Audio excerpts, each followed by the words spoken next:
Good morning. 10 के दमदार trades में आपका स्वागत है। अमित सेठ और मानस जायसवाल पिछले शो से हमारे साथ बने हुए हैं। रचना वैद्य और विकास सालुंके भी फ्रेश पर्सपेक्टिव के साथ जुड़ेंगे। इसके अलावा बिग मार्केट वॉइसेस में कंप्लीट सर्कल के मैनेजिंग पार्टनर और सीईओ गुरमीत चड्ढा से होगी एक खास बातचीत। पहले लेकिन मार्केट पर एक नज़र।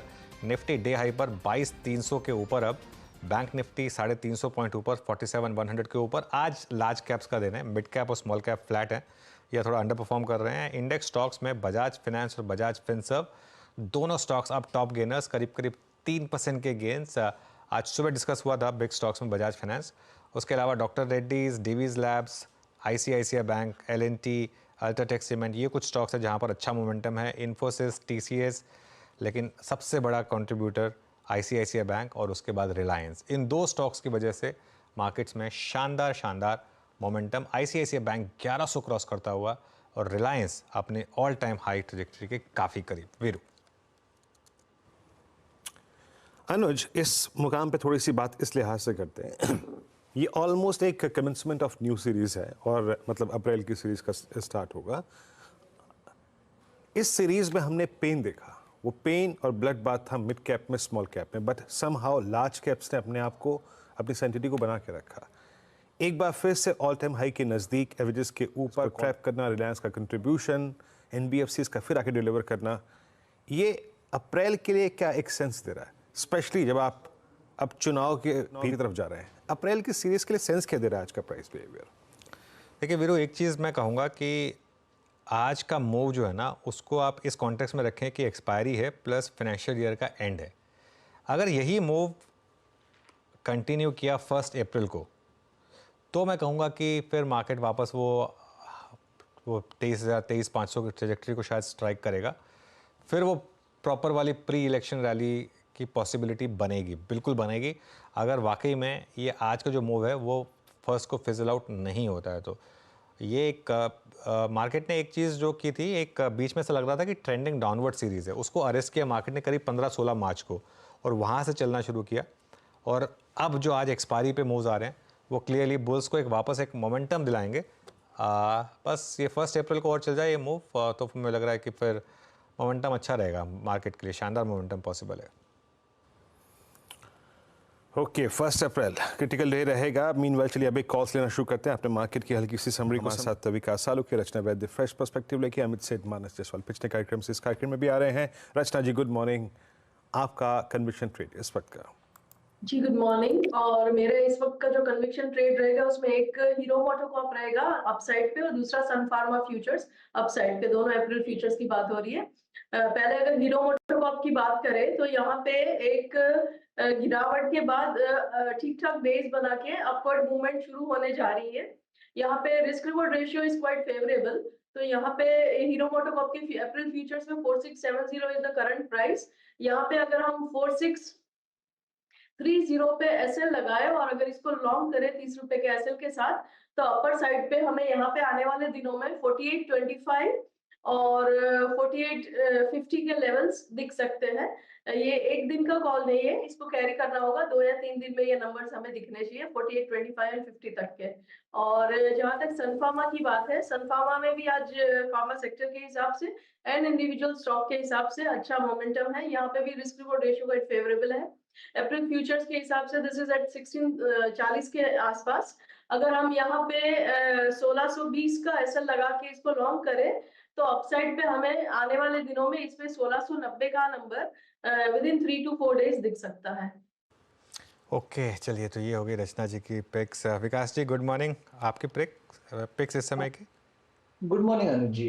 देखो, ओवरऑल मार्केट में जिस हिसाब से आज मोमेंटम देखने मिला है तो अभी भी बहुत सारे स्टॉक है वो वहां पे एक अच्छा मूव कर सकते हैं। मेरा भी फार्मा में औरो फार्मा, यहाँ पे अरविंद फार्मा बाय कॉल रहेगा। अगर डेली चार्ट पे देखे तो डाउनवर्ड ट्रेंड लाइन का ब्रेकआउट यहाँ पे 107270 के आसपास का था। आज उसके ऊपर ट्रेड करते हुए देखने मिल रहा है, तो औरो फार्मा यहाँ पे बाय करना है 1140 के टारगेट के लिए। नीचे में 1050 का एक इमीडिएट, कल भी हमने देखा एक अच्छा सपोर्ट लेते हुए देखने मिला।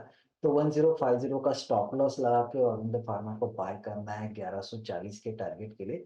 दूसरा मेरा तो सेल कॉल रहेगा। मुझे लगता है कि अभी भी इस स्टॉक में ऊपर की तरफ एक रेजिस्टेंस देखने मिलेगा, वो है आरईसी लिमिटेड। कल भी हमने देखा था कि ऊपर से एकदम सेल ऑफ देखने मिला था पूरे दिन में। आज हालांकि एक वापस अपसाइड में एक ऊपर की तरफ एक मोमेंटम देखने मिल रहा है, लेकिन अभी भी इस काउंटर में 460 464 बहुत इंपॉर्टेंट हर्डल अभी भी देखने मिल सकता है। तो नेक्स्ट मंथ के फ्यूचर को सेल करना है, जहां पे स्टॉप लॉस निकल के आ रहा है 466 का, और नीचे में जो टारगेट देखने मिलेगा 430 के आसपास के टारगेट आरईसी लिमिटेड में यहाँ पे मुझे लगता है आते हुए देखने मिलेगा। तो आज जो भी पुल बैक रैली यहाँ पे देखने मिली, यहाँ पे एक अपॉर्चुनिटी मिली वापस कल के जो रेंज है उसके आसपास वापस ये काउंटर ट्रेड करते हुए देखने मिल रहा है। तो 458 के आसपास जैसे ही आता है तो वहां पे वापस सेल ऑफ करके जा सकते हैं। नीचे में टारगेट 430 रहेगा और स्टॉप लॉस रहेगा 466।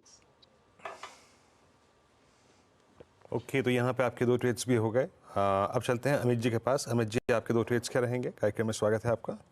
जी, जी। वीरेन जी, मेरा पहला ट्रेड रहेगा आईसीआईसीआई बैंक।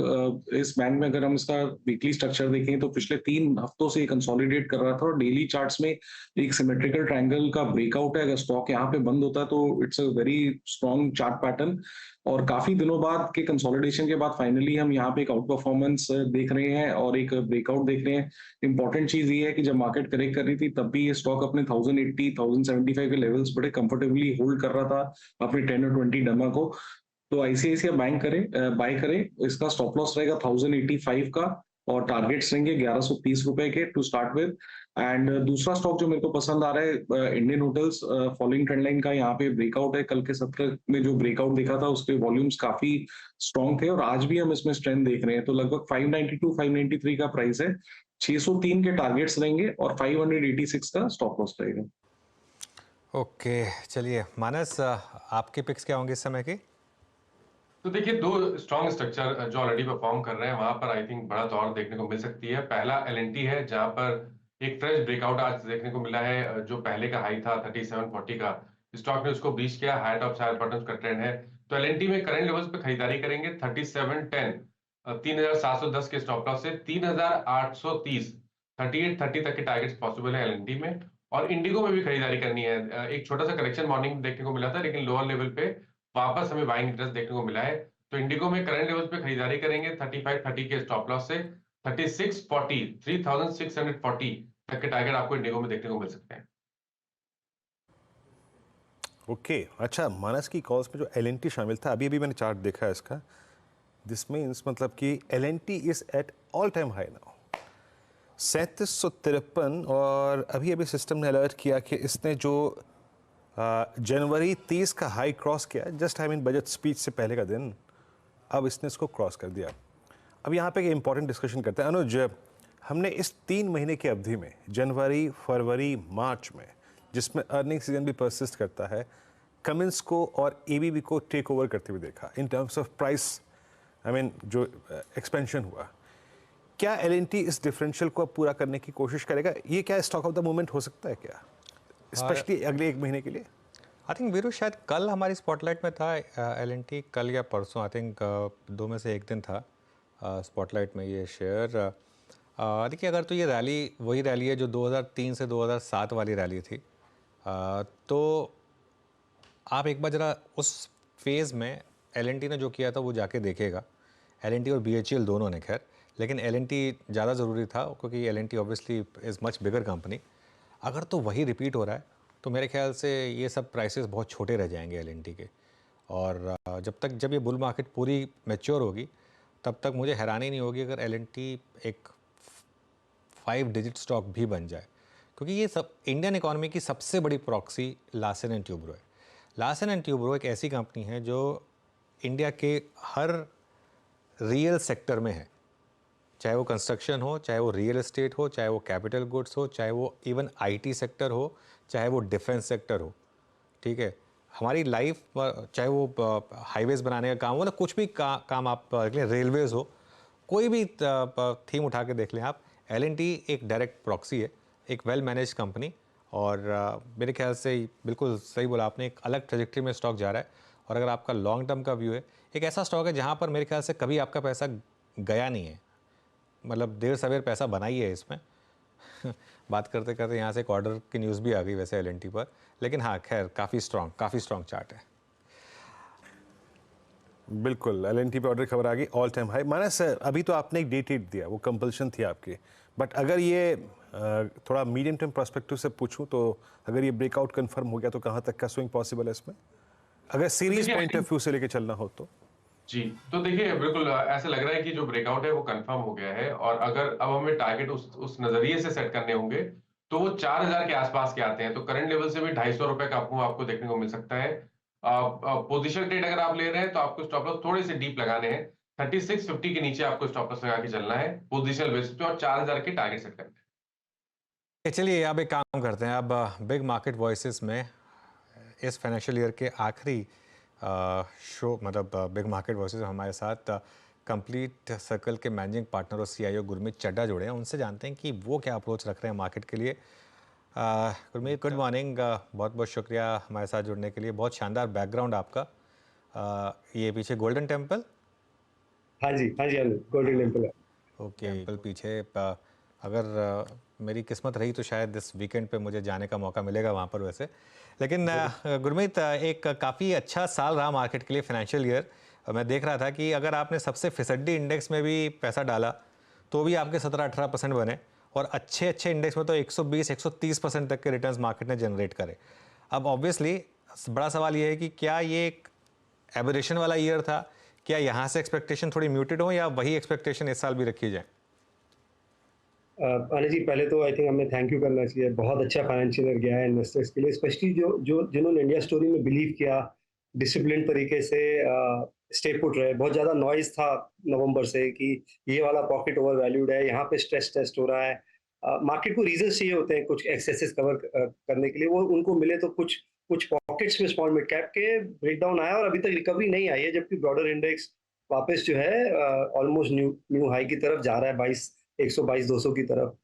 थोड़ा सा एक्सपेक्टेशन ओवर डाउन करना चाहिए, क्योंकि specially small mid cap space में बहुत रिटर्न बना है, पीएसयू स्पेस में बहुत रिटर्न बना है, एनर्जी स्पेस में बहुत रिटर्न बना है, डिफेंस में बहुत कई कई पीएसयूज 2-3x हो गए हैं। तो ऑब्वियसली उन पॉकेट्स में थोड़ा केयरफुल रहने की जरूरत है। मुझे लगता है थोड़ा सा रोटेशन हमें देखने को मिल रहा है लार्ज कैप की तरफ, स्पेशली जहाँ पे अर्निंग स्ट्रांग है। जैसे एल&टी ने न्यू हाई बनाया, अब उन्होंने कमेंट्री में बोला था उनका जो ऑर्डर प्रोस्पेक्ट है Q4 का, वो करीबन करीबन 6.3 लाख करोड़ है। तो ऑर्डर प्रोस्पेक्ट अच्छा है। मेट्रो राइडरशिप इंप्रूव हुई है हैदराबाद मेट्रो की। ओवरऑल केपेक्स साइकिल अच्छी है। सिमिलरली मुझे लगता है कुछ बैंक्स फोकस में आएंगे। बैंक निफ्टी एक रिलेटिव अंडर परफॉर्मर रहा है, specially led by the bellwether HDFC और कुछ हद तक कोटक। मुझे लगता है थोड़ा सा बैंक्स वापसी करेंगे, जैसे जैसे लिक्विडिटी ईज होगी, रेट कट शुरू होगा, कॉस्ट ऑफ फंड्स कम होंगे, तो वो एक मुझे लगता है, क्योंकि ईपीएस ग्रोथ शानदार है फाइनेंशियल्स की।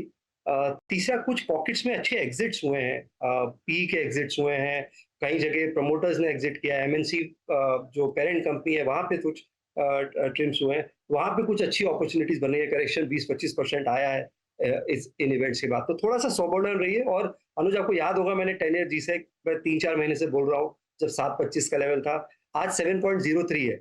आपका जून में बॉन्ड इंक्लूजन होना है। गवर्नमेंट ने अभी फर्स्ट हाफ की बोरिंग अनाउंस करी है कि जो सिर्फ 7.5 लाख करोड़ है, जो कि इस डेकेड की सेकंड लोएस्ट है। उसके अलावा लिक्विडिटी हो रहा है, तो ये बड़ा स्ट्रक्चरल ट्रेंड है। यील्ड्स नीचे आएंगे अगले 6 महीने 12 महीने में, तो आपको 10 ईयर गवर्नमेंट बॉन्ड भी डबल डिजिट रिटर्न बना के दे सकता है। ओके, 10 ईयर बॉन्ड भी डबल डिजिट रिटर्न बना के दे सकता है। बस उसमें थोड़ा टैक्सेशन वाला एंगल फंस गया, तो थोड़ा सा वो पहले एकदम जो क्लीन प्ले था वो शायद अब उतना नहीं रहा वैसे। गुरमीत, मिड कैप में इस समय क्या कोई नए स्टॉक्स आपने आइडेंटिफाई किए हैं जिनको आपने ऐड किया है अपने पोर्टफोलियो में? अगर कुछ स्टॉक्स डिस्कस करना चाहें तो। तो अनुज, थोड़े से करेक्शन में हमने थोड़ा ऐड किया था। हमने एक कंपनी ऐड करी है जो कि रिसाइकलिंग में जो बॉटल्स की रिसाइकलिंग होती है, क्योंकि अभी गवर्नमेंट की एक पॉलिसी आई है कि 30% जो आपकी पेट बॉटल्स हैं उसमें रिसाइकल कंटेंट होना चाहिए। तो गणेशा इकोस्फेयर एक कंपनी है, हमने जब पीछे करेक्शन आया था ऐड करी है। हमने डिफेंस में जेन टेक्नोलॉजी ऐड किया था जब 1-2 दिन उसमें लोअर सर्किट लगा था, क्योंकि स्टॉक में काफ़ी तेज रन अप आया है। जेन बहुत अच्छा काम कर रहा है सिमुलेटर्स में, और अब एंटी ड्रोन सिस्टम भी बना रहा है। मैंने उसकी अबू धाबी डेमोन्स्ट्रेशन साइट का विजिट भी किया, और बहुत अच्छा लगा मुझे टेक पॉइंट ऑफ व्यू से। और बहुत जगह जब आप टेक बनाते हैं, आईपी क्रिएट करते हैं, तो उसका जो एन्युटी रेवेन्यू मिलता है वो सालों साल मिलता है, डेकेड्स में मिलता है। तो इसलिए वहाँ पे वैल्यूएशन ज़्यादा होता है, तो वो हमने ऐड किया है। हम कुछ एक एनबीएफसीज देख रहे हैं स्मॉल कैप्स में, जहाँ पे 30-40% करेक्शन आया है, और मुझे लगता है कि आरबीआई भी अब थोड़ा सा, मुझे लगता है जो रुख है वो थोड़ा सा नरम होगा, क्योंकि काफ़ी सख्ती हुई है उस स्पेस में, चाहे वो आईपीओ फाइनेंसिंग हो, गोल्ड फाइनेंसिंग हो, स्मॉल टिकट लोन्स हो। तो कुछ एक दो एनबीएफसीज हमारे रेडार में है, कंपनी है यूग्रो कैपिटल जो एमएसएमई में सिर्फ फोकस करती है, उसको हम थोड़ा स्टडी कर रहे हैं। और थोड़ा सा हमने अपने जो एग्जिस्टिंग मिड कैप्स हैं उसमें पोजीशंस बढ़ाई, जैसे सीडीएसएल में पोजीशन बढ़ाई करेक्शन के बाद, केपीआईटी में थोड़ी पोजीशंस बढ़ाई। तो काफ़ी, अगर आप देखें, आपने पोजीशंस को ऐड किया है, नए मिड कैप्स ऐड किए हैं, जेन टेक्नोलॉजीज उसमें से एक है। गुरमीत जी नमस्कार, वीरेंद्र बोल रहा हूँ। मैं ये पूछना चाहता हूँ कि आप 2-3 दिन से डायग्नोस्टिक स्पेस में मूव दिख रहे होंगे, और आज का टॉप गेनर भी मेट्रोपोलिस है, और at I think 1812 is at day high, 52 week high, और आई थिंक ये जून 22 के बाद का हाईएस्ट लेवल है। अभी कोटक की एक रिपोर्ट भी इस संदर्भ में प्रकाशित हुई थी कि प्राइस हाइक्स हैं, परसिस्ट कर रहे हैं।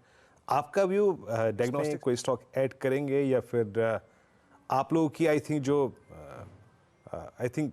जहाँ पे सोच थोड़ी सकारात्मक हुई है, क्या ये स्पेस उसमें अपीयर होता है?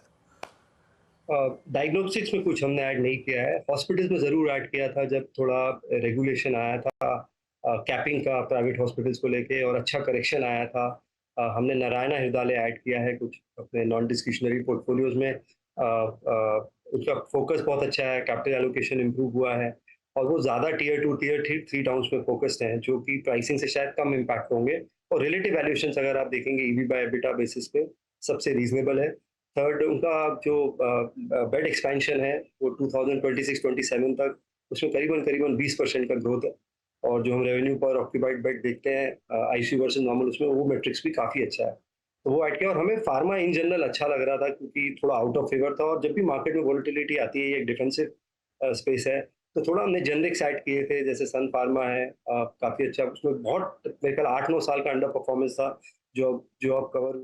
कुछ हमें ब्रांडेड जेनरिक्स अच्छे लगते हैं, जैसे मैनकाइंड फार्मा काफ़ी अच्छा कर रहा है, वो जो ब्लॉक डील हुई उसके बाद हमने देखा और रिकवरी आई।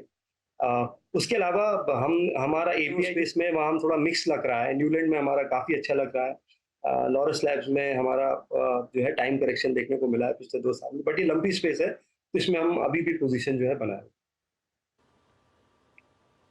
ओके गुरमीत, ये मार्च का जो लिक्विडेशन था मिड कैप में और स्मॉल कैप में, उसमें एक स्पेस और जिसमें कूलिंग ऑफ हुई थी वो था पीएसयूज, और पीएसयूज में भी पावर, और इनफैक्ट मैं अगर पावर को पूरा देखूं, आई मीन चाहे वो पावर प्रोड्यूसर्स हों, और चाहे वो पावर फाइनेंस कंपनियां हों, चाहे वो डिस्ट्रीब्यूशन कंपनियां हों, सब में कूलिंग ऑफ हुई थी।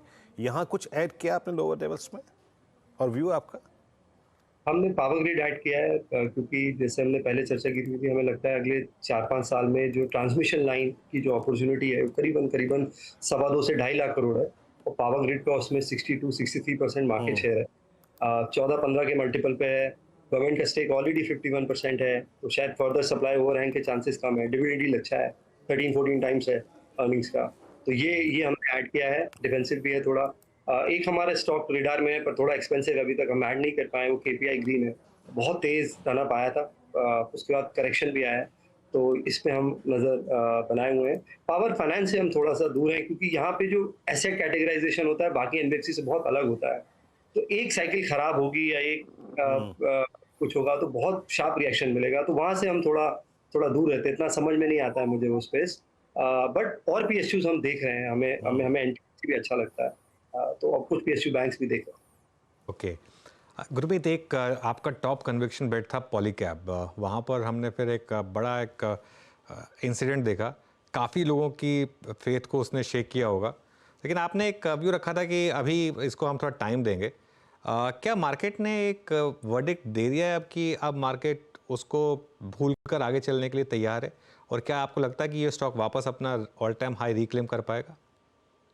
अनुज, मुझे लगता है कि मार्केट को ये सेंस है कि इम्पैक्ट उतना बड़ा नहीं है, और थोड़ा सा मार्केट इसलिए नर्वस हुआ कि कभी भी मिड रेट में ऐसा अपडेट आईटी डिपार्टमेंट का नहीं आया। हमने और भी जगह देखा है बड़े ग्रुप्स में, चाहे वो हीरो हो, मैनकाइंड फार्मा में आईपीओ के इमीडिएटली बाद हुआ था सर्च, काफी जगह हुआ है, काफी बड़े ग्रुप्स में हुआ है, पर मिड रेट एक अपडेट आना वो थोड़ा सा सरप्राइजिंग लगा, और थोड़ा मुझे लगता है भी बिल्कुल जो चुप्पी रखी और कम्युनिकेशन थोड़ा सा बिल्कुल ब्लैक एंड व्हाइट में रखा, वो मुझे लगता है थोड़ा मार्केट को पसंद नहीं आया। बट मार्केट जो प्राइस एक्शन ये बता रहा है कि मार्केट को लगता है कि इम्पैक्ट लिमिटेड है, बट मुझे लगता है रिक्लेम करने के लिए मार्केट रेजोल्यूशन देखना चाहेगा कि ये एक क्वार्टर का इम्पैक्ट है क्या, जीएसटी का कितना फाइन लगता है, या टैक्स का क्या इम्पैक्ट आता है, या ये थोड़ा सा ज्यादा इम्पैक्ट करेगा। बट आई थिंक कंपनी के लिए भी लर्निंग है, और इस बिजनेस में स्पेशली जहाँ पे B2B वर्टिकल बड़ा होता है, कॉन्ट्रैक्ट्स होते हैं, टेंडरिंग होती है, आपकी बुक्स और कंप्लायंस बहुत इंपॉर्टेंट हो जाती है। इसलिए मैं हमेशा अनुज बोलता हूँ, मार्केट आपको एक प्राइस टू अर्निंग देता है, एक प्राइस टू गवर्नेंस देता है, और तभी एक रीजन है कि एशियन पेंट्स, पिडिलाइट जो कि रिलेटेड लिमिट सिमिलर स्पेस में है, वो एक प्रीमियम कमांड करते हैं कि उनकी बुक्स में कभी ये चीज आती नहीं है।